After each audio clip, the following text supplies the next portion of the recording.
भारतीय मराठा महासंघाच्या उद्योग आघाडीचं उद्घाटन माजी आमदार रवींद्र फाटक यांच्या हस्ते मोठ्या उत्साहात संपन्न झालं. ठाण्यातील रघुनाथनगर येथील संगीत भूषण पंडित राम मराठे सांस्कृतिक व क्रीडा मंच या ठिकाणी हा सोहळा संपन्न झाला.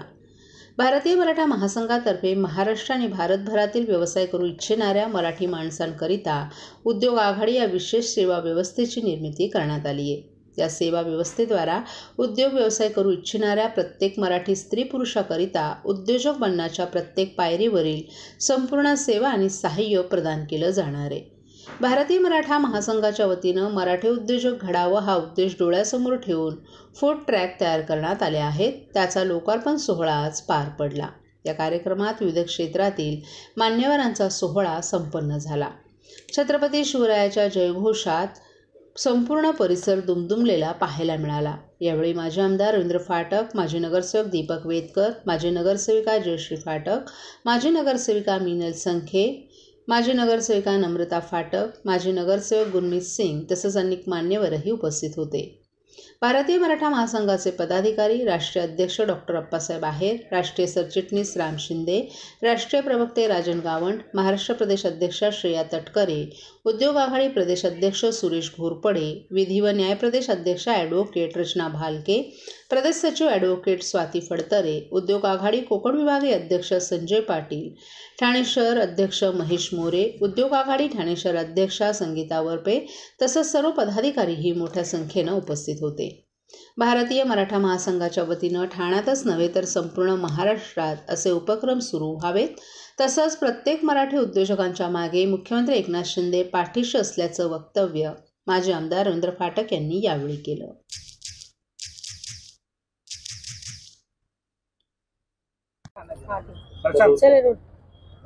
Okay sir.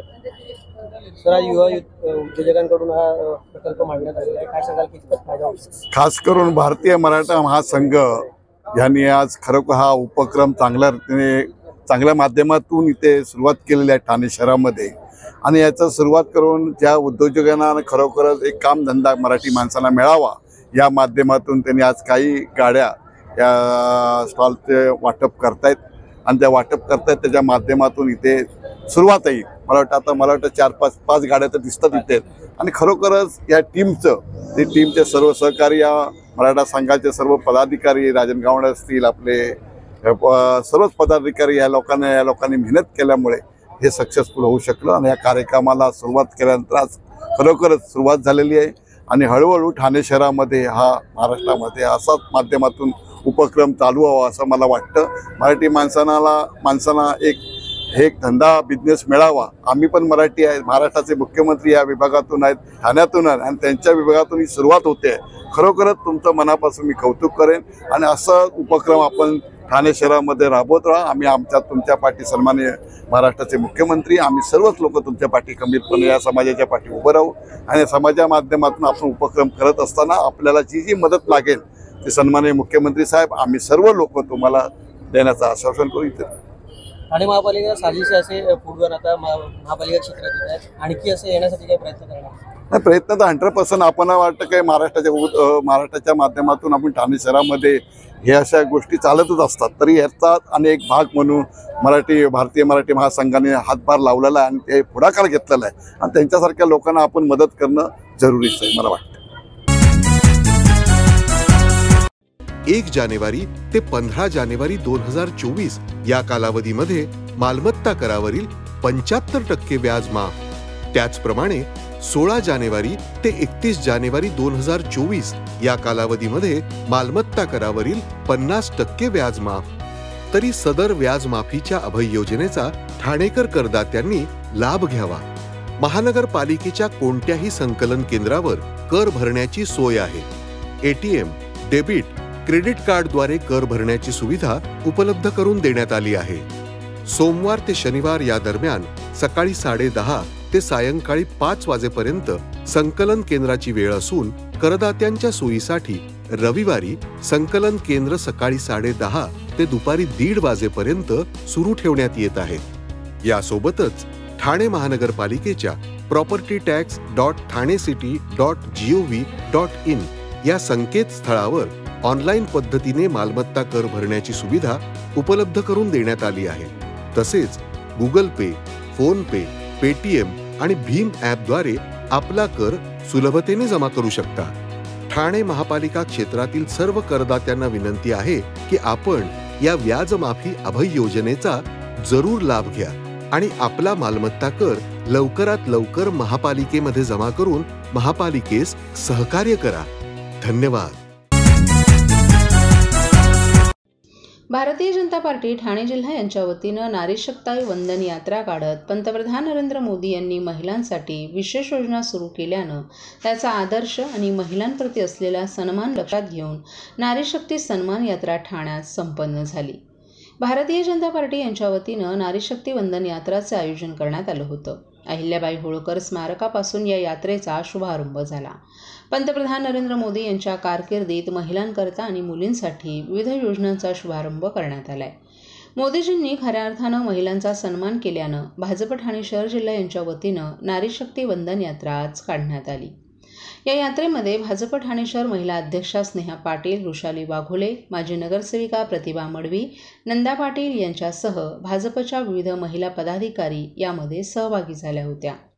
महिलांनी मोदी सरकारनं सुरू केलेल्या विविध योजनांचे फलक हातात घेऊन या यात्रेमध्ये त्या सहभागी झाल्या.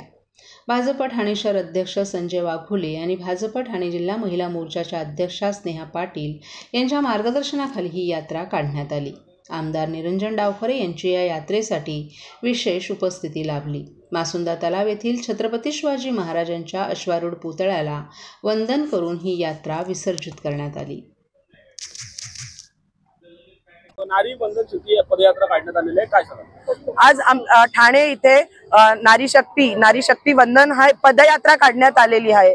या पदयात्रेच्या माध्यमातून आम्ही आपल्या देशाचे लाडके प्रधानमंत्री नरेंद्रजी मोदी यांनी नारीसाठी, मातृशक्तीसाठी जे जे केलेलं आहे त्याचा एक संदेश पुरा समाजात जावा म्हणून आम्ही आज इथे पदयात्रा काढून आम्ही मोदीजींची जय जयकार करतोय, भाजपाची जय जयकार करतोय. कारण का आज नारी शक्ती एकत्र येऊन सगळी पूर्ण नारी शक्ती त्यांना सांगू इच्छिते की आपण जे नारी शक्तीसाठी आणि मातृशक्तीसाठी जे केलेलं आहे ते खरोखर एक उल्लेखनीय आहे आणि आम्ही सगळे मिळून त्यांना एक संदेश देतोय की धन्यवाद मोदीजी, असं सगळी नारी शक्ती आम्ही त्यांना सांगू इच्छितो. म्हणून आज ही पदयात्रा काढून आम्ही आमच्या प्लेकार्ड्स थ्रू त्यांनी जेवढ्याही योजना इथे राबवलेल्या आहेत पूर्ण देशभरात त्याचा एक मेसेज पूर्ण समाजात पसरवण्यासाठी आम्ही आज इथे सगळे एकत्रित येऊन पदयात्रा काढलेली आहे.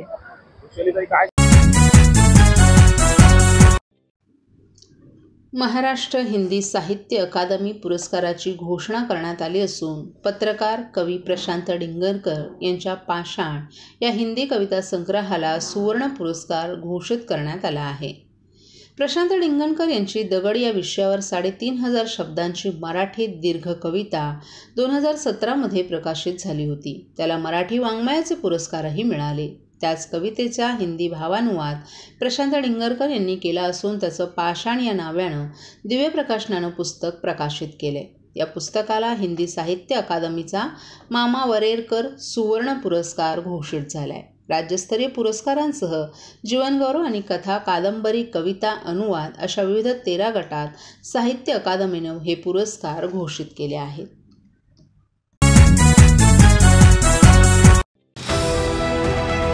TJSB सौर शक्ती कर्ज, गो ग्रीन, करा वीज बिलावर बचत.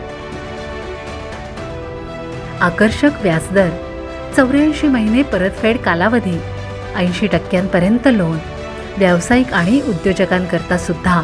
अधिक माहितीसाठी तुमच्या जवळच्या शाखेला भेट द्या किंवा संपर्क साधा. 1800-223-466 आणि 1800-266-3466.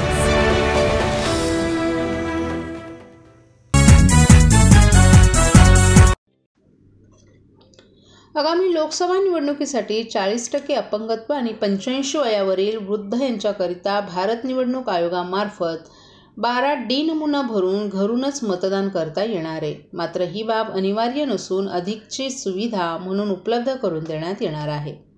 लोकसभा निवडणूक 2024ची अधिसूचना जाहीर झाल्यानंतर मतदान केंद्रस्तरीय अधिकारी यांच्याकडे इच्छुक मतदारांनी 12Dचा फॉर्म 5 दिवसात भरून द्यायचे. त्यापैकी पात्र मतदारांना संबंधित निवडणूक निर्णय अधिकारी टपाली मतपत्रिकेद्वारे मतदान करण्याची सुविधा उपलब्ध करून देतील. ठाणे जिल्ह्यामध्ये एकूण 85 वर्षावरील 59,004 मतदार आहेत. जे मतदार त्यांच्या वृद्धत्व आणि अपंगत्वामुळे मतदान केंद्रावर येऊन मतदान करू शकत नाहीत, त्यांच्याकरिता ही सुविधा असणार आहे. पात्र मतदार मतदानापासून वंचित राहू नयेत हा यामागील भारत निवडणूक आयोगाचा उद्देश आहे.